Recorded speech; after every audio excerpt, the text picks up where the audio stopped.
Welcome to the Being Known podcast with my friend, Dr. Curt Thompson. And my friend, Pepper Sweeney.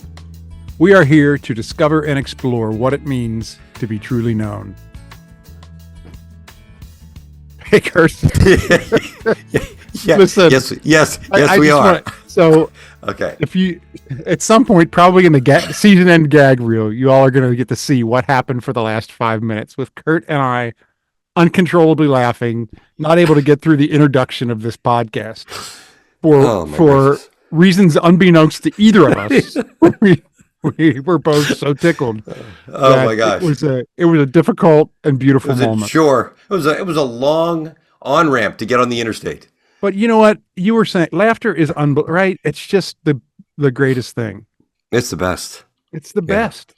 It's the best. And the no matter what we come into the conversation with, to have laughter like that and just have this freeing feeling, you know, it's beautiful. Yeah. Right? Yeah. It is. I mean, it's one of the features that the three of us share so often when we are recording.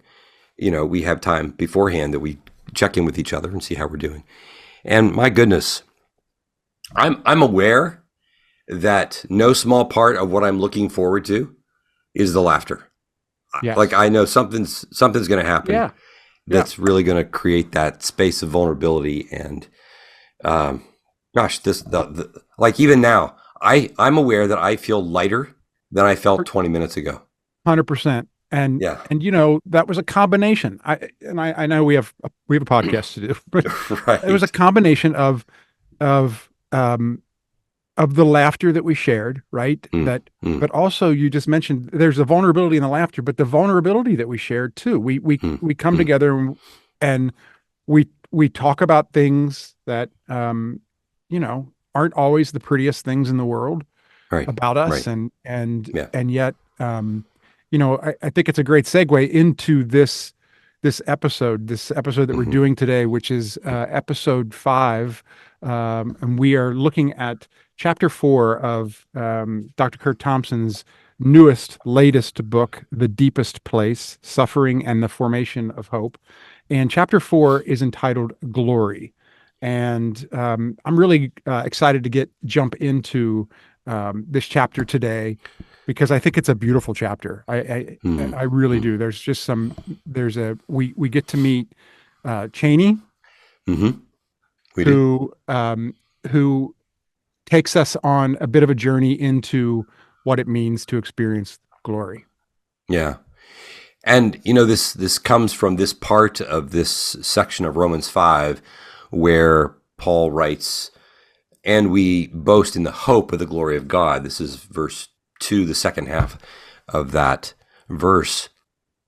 And, you know, I got to tell you, Pep, I mean, when I hear things about, God's glory, the glory of God, it's always a thing where like, I get it in the abstract. Like we're talking about the glory of something, and we're really, it's a word that we use with it helps us try to get our hands around some sense of, you know, whatever the beauty is, the grandeur is, how amazing whatever the thing is that we're talking about. I think of, you know, even like Bruce Springsteen and Glory Days, right? The whole notion of how we have this notion of like, it is all about this felt sense of something that's wonderful about a particular person. In this case, God and God's glory. In the scriptures, there's a word that we use called the Shekinah glory. This overwhelmingly magnificent presence of God that was in the temple. The glory of God that was in the tabernacle, that was responsible for the death of 2 of Aaron's sons. Because you have to be able, it's kind of like, as our friends at the Bible Project like to say, when you talk about the glory, you're talking about this, like the sun. If you think about the sun is this beautiful thing. It gives us life and so forth, but it can also kill you, right? It can fry your skin. And if you get too close to it, like you can't tolerate it. The sun is just being itself. Ask Icarus. Yeah, exactly. Right. Like all the time. It's such that was a bummer. That was a bummer of a day for him. For sure. Right. He was not wearing his 100 proof. Yep. When he SPF. went. Right. SPF. That's right. Yeah. So it's it's an odd thing to get my head around. So the whole notion of trying to talk about glory, this feels like, what does glory have to do with suffering? I don't really get that. And what I'd like for us to do first is to explore Cheney's story a little bit, and then we'll come back to this question of how does glory speak to a person who has suffered in the way that she has. She came to me in her mid to late 30s. She was married with kids. And, you know, it's one of these stories that you can't make up. In terms of like what people do, how we humans behave. Yeah. She was the daughter of parents who both were NGO workers, right? They were in these working overseas in a developing country, and they sent her to a boarding school in a different part of where they were living that was quite a ways away. When she was 6 years old. When she was 6, right, to go to first grade. Right, to go to first grader. Yeah. And it was a common thing. And it's a common thing for people to do. It happens all over the world. And she was, for the most part, systematically bullied by older girls from the time that she arrived, pretty much until the time that she left. Then to make matters worse, she kind of sought emotional comfort in one of the older boys by the time she was kind of in middle and then high school, whom she thought was going to be protective of her. And in their relationship, she got pregnant.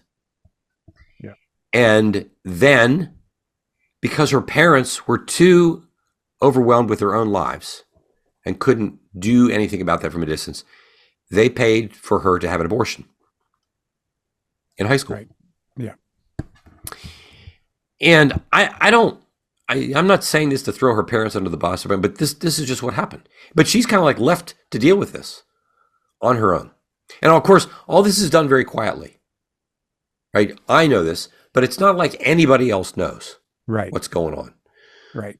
So she is alone with this. She comes back to the States, goes to college, and she has this encounter with Jesus. And her life is transformed, but she has never really talked about any of these things. And she starts to have other children, and not uncommonly, old unfinished business from her family starts to reemerge. Her parents have moved back to the States by then, and old stuff, old unfinished business from all that trauma starts to kind of come into the room for her. Yeah. And she's depressed and anxious, and she's upset and so forth. And so she comes to see me. And she eventually, we do a lot of work, and around these issues of shame about the abortion, but also her conflict about her parents. How are you supposed to, what are you supposed to do with these people? You both are enraged, and you're also aware that they did the best that they could do, and what do they do? She eventually joined one of our confessional communities that we've talked about here. And it was in that space that she eventually began to do the kind of work that was so crucial.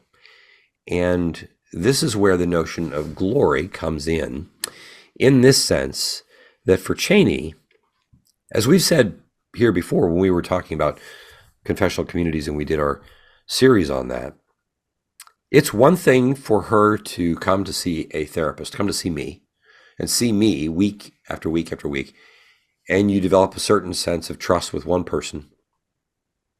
It's another thing altogether to step into a room of strangers. Right. And how are you going to tell your story to people that you don't know? They're not therapists. They're all that whole notion. Well, how much effort. Right. And the story that you're going to tell, you're still dealing with some shame, and, so you're going to do the hardest thing to, you're going to expose the things that you want to cut off, that the natural instinct is to just not either ignore them or push them down, or certainly not talk about them in a group of strangers. Right. Yeah. Right. It's like I'm suddenly having this flashback to the moment we were standing on the it's not no longer called the Sears Tower, but in Chicago, um, where like on the 110th floor or whatever it is now they have these boxes, that these huge acrylic boxes that you can step into that extend out, Right. right, out from the observation deck, and you can walk out into the box, and it's a clear acrylic floor, and you see 1,100 feet to Yeah. the No, street. thank you. No, thank you. I'll just say that. Right. And dude, I mean, I may have said it here, I had a hard time stepping into that box because your brain is saying this is a really bad idea, Yeah. right? While my son had already gone into the box, which is kind of like jumping, like looking at me and like jumping up and down in the box. And I had one woman in front of me who she couldn't even go. She couldn't step into the box. Listen, She I don't couldn't. like the way I'm feeling right now, you telling the story. So, and I'm not on the high Right, floor. I'm in my right, basement. right. Well, this is not unlike what we were asking Cheney to do. We're asking her Yeah. to step into this box. And this brings us back to this question of glory. And what does that have anything to do with what's happening for her in that moment? And there is this element of glory that the scriptures talk about, the glory of God, that really are focused on when we get to the Gospel of John. And John talks an awful lot about this. The pastor and missionary author Leslie Newbegin, in his commentary on the Gospel of John, really explores this, in which he notes that in the very first chapter, chapter 1, verse 14, and then also chapter 17, verse 1, that the writers talk about the glory of God as a function of the love between the Father and the Son, and the love of God for us.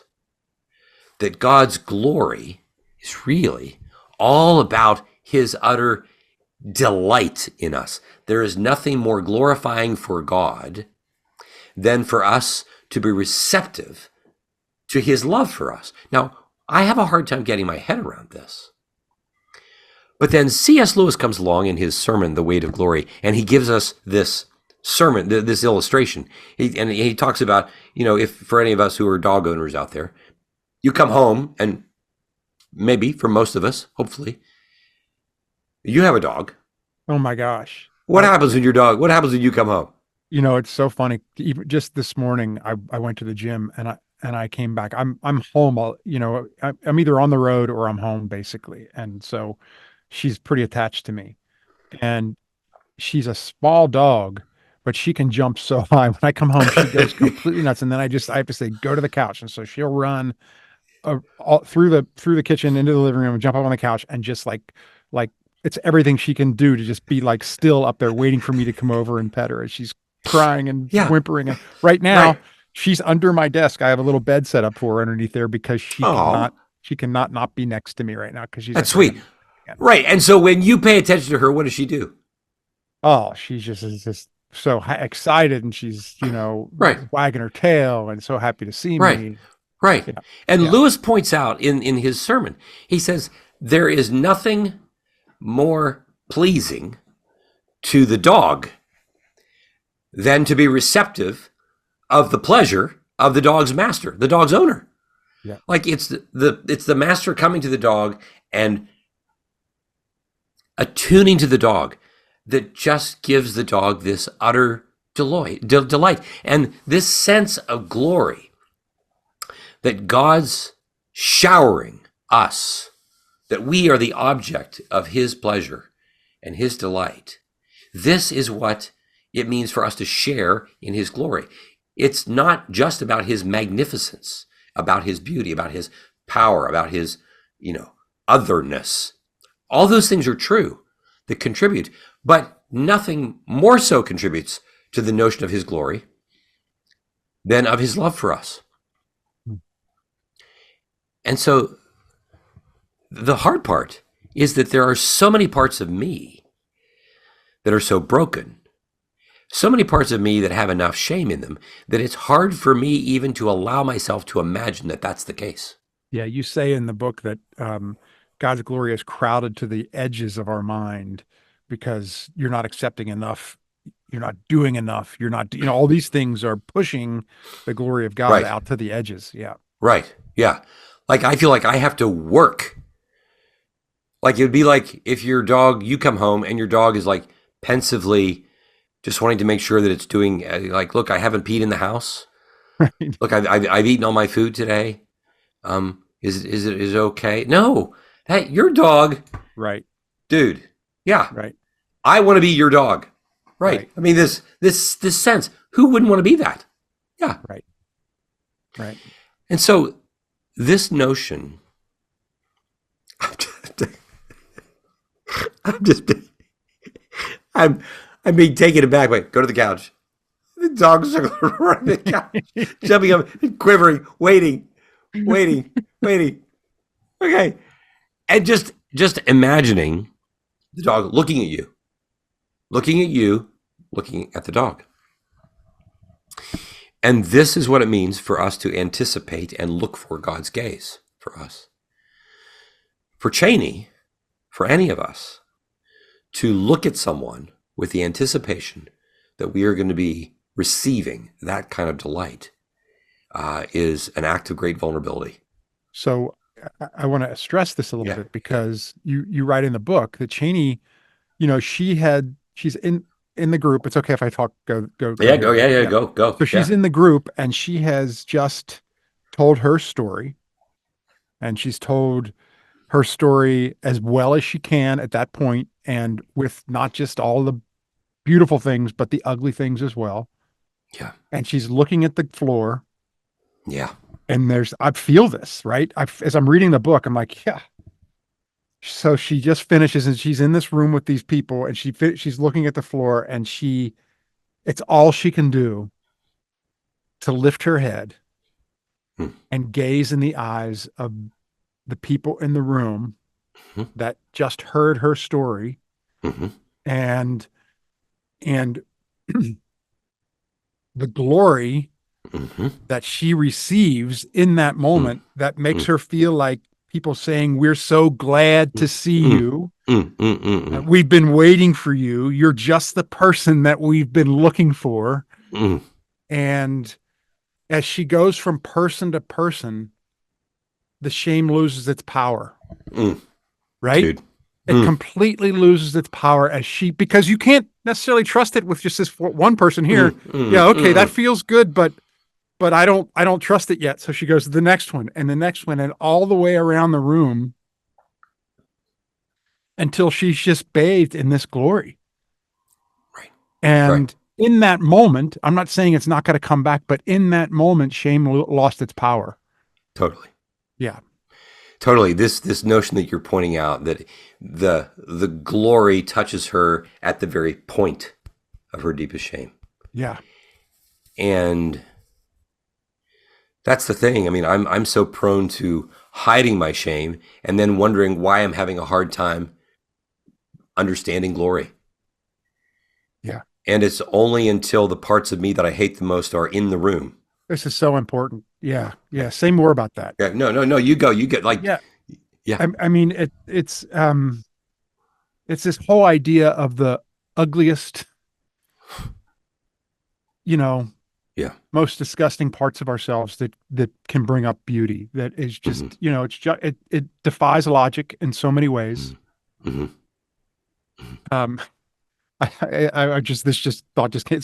like the garden is there, but it's not going to come unless you really expose it to the fertilizer. Right. Right. Yes. It's a delicate way of putting it, right? Yes. And just this idea of, it allowing yourself to be so vulnerable with other people about those parts of your life and that being the place where you experience God's beauty and forgiveness and love the most. Yeah. Totally. Yeah. I mean, I've experienced that you and I have had conversations with one another. Yeah. Right. Oh, totally. Yeah. Yeah. Where we're sharing things that, you think I don't know what I'm going to get back here, but I'm going to jump off this cliff because because right. I want to experience the beauty on the other side. Right. And yeah, Yeah. yep, you're good. Hit the cough button here. I know. I when I wax on eloquently like that, you get choked up. I get it. I understand. I have this effect on a lot of people. You do. Yeah. I don't even know why I'm on this podcast. So, I mean, one thing, we here talk an awful lot about this notion that we can hear all kinds of things from the pulpit or from the Bible, and it doesn't really, it doesn't always have some felt sense of embodiment. Like, how do we okay? And so one example, yeah, you look like you want to say something. I just thinking about the story that we just told about. Yeah. It's to say I'm going to experience God's glory today. You might think that means I'm going to go out in nature and I'm going to experience. But to truly experience this kind of glory requires us to experience it from one another. Right. Totally. God through us to one another. Yeah. And we would say that this was what her experience was in that moment. And then you have scriptural texts, for instance, from Colossians 3, where we read, "For you have died, and your life is hidden in Christ with God." And you're like, oh, that's beautiful. I have no idea what that means. Well, let alone whatever it means, what practical, what practicality does it serve? And then what we sense is that in this body of Jesus, Cheney's story, her life, has now been received. It's being hidden. They're holding it. They are with her in all these places. She's hidden with them. Now, of course, there's no question that this takes practice, which we'll get to in a moment. But in that moment, she has the embodied sense that she is in Jesus, in this body, and Jesus is in God, and all is well. And you say in the book that in that moment, God sent the message to her through everyone's gaze. That's right. Yeah. That's right.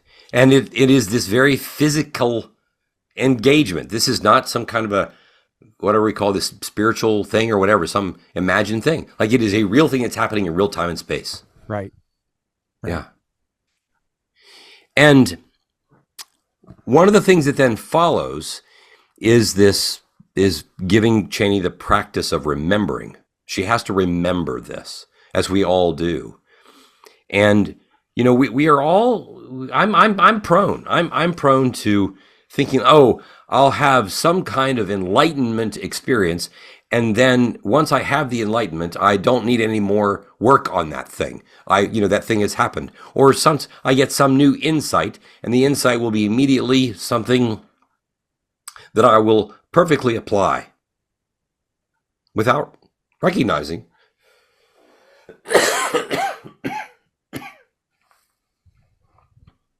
that I'm going to have to practice this. And so we gave her this instruction. The first thing that we did was that we had her go around the room again.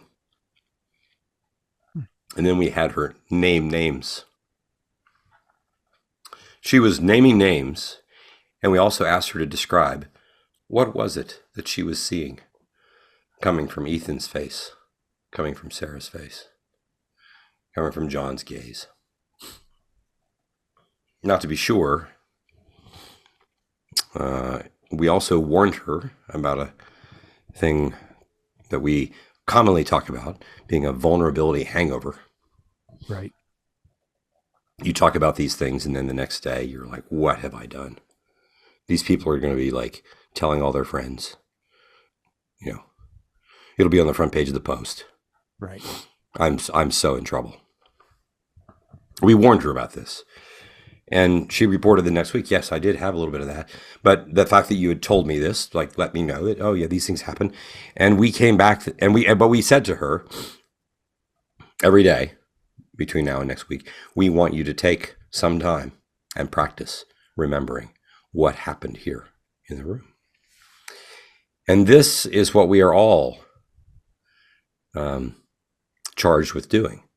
We're all charged with remembering. When we read in Deuteronomy chapter 8, 4 times when God says to Moses, through Moses, remember, remember, remember. We're not just called to remember facts or abstractions. We are called to bring to mind real embodied experiences in which we have been gazed upon with loving kindness.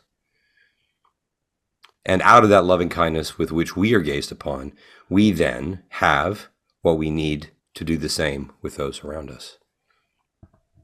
But what is most striking is when that gaze comes in the very moment and space of exposure of the parts of us that we hate the most. That's what becomes transforming.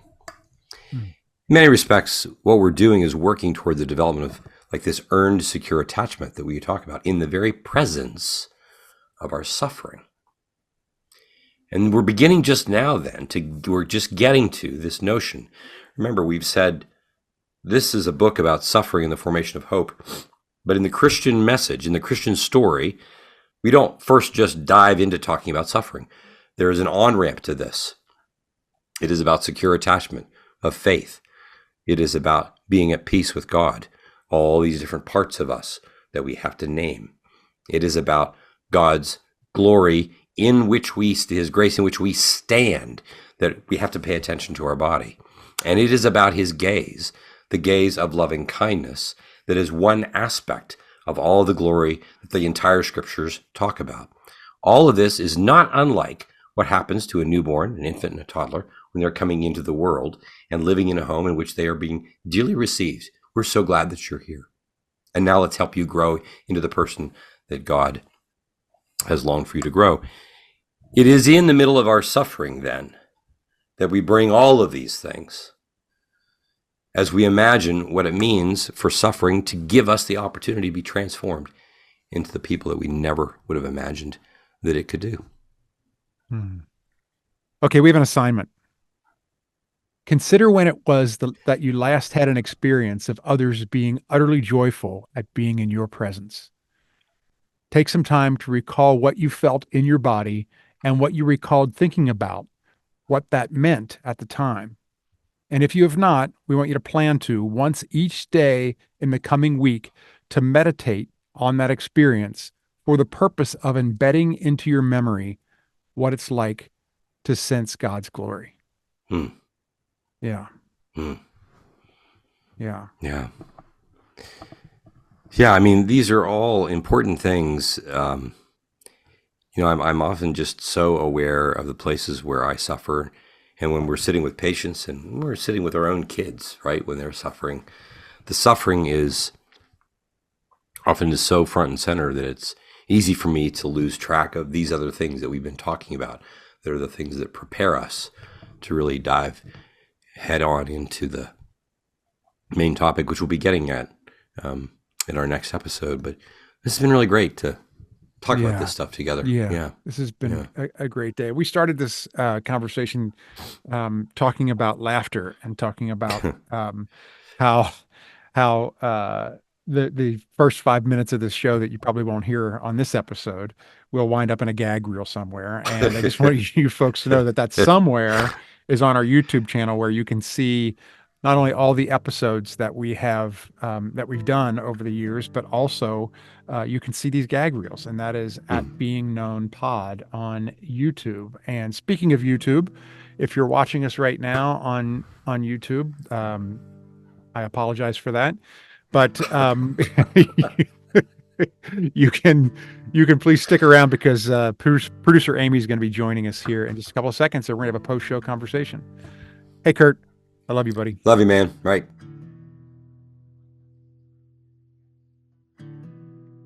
Hi, guys. There she is. Hello, Amy.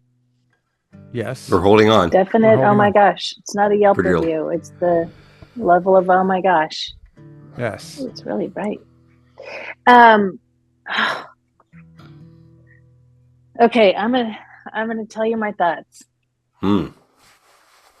Okay, so Pep, you touched on this, and because Curt, you had said, and I want to say, if one of our people does not have the book, get it.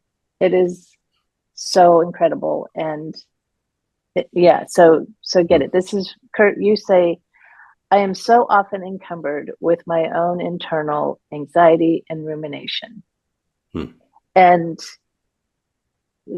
like Pep, you say, God's glory is crowded to the edges of my mind, and I think the idea of ruminating and about our anxiety and all the thoughts we're having, I think any of us can connect with that feeling, that state of mind.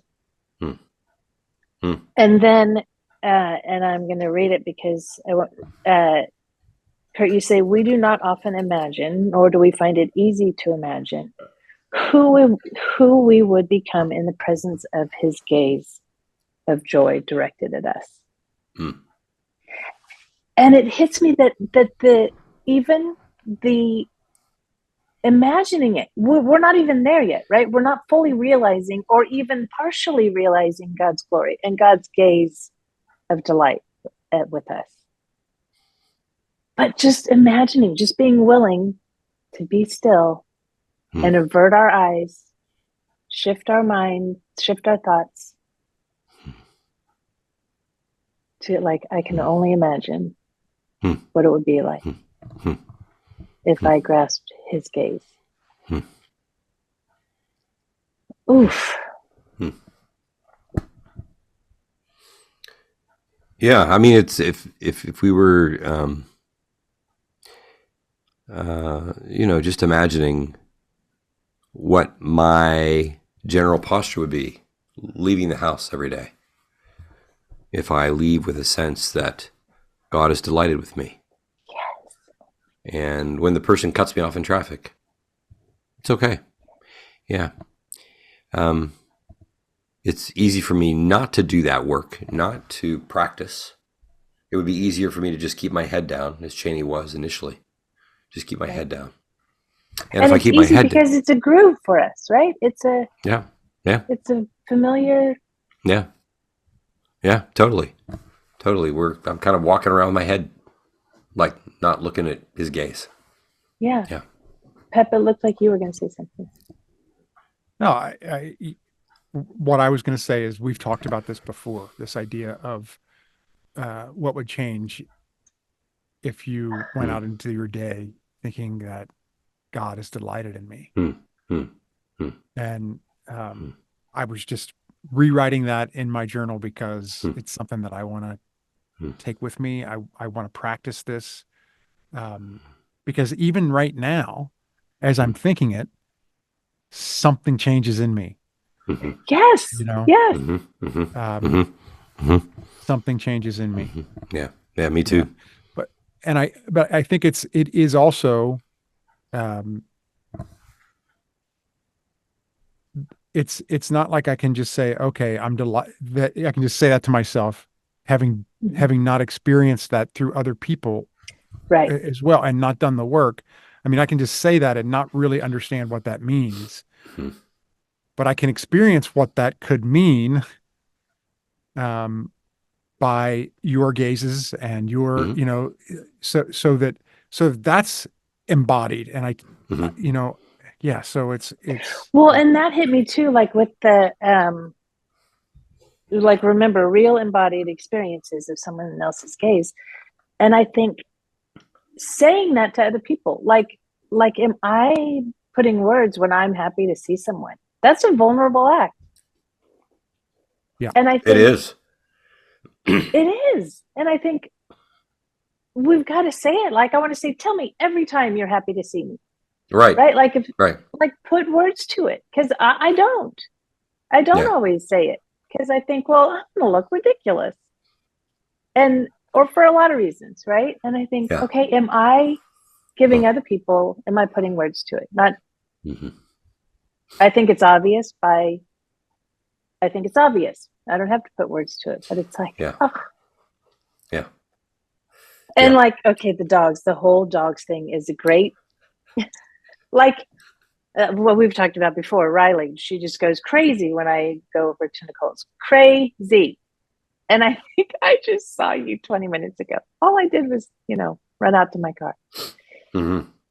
But just thinking of that, but if it's the creator of the universe, I mean, not that Riley and Ginger aren't amazing, but it's like the creator of the universe is delighted.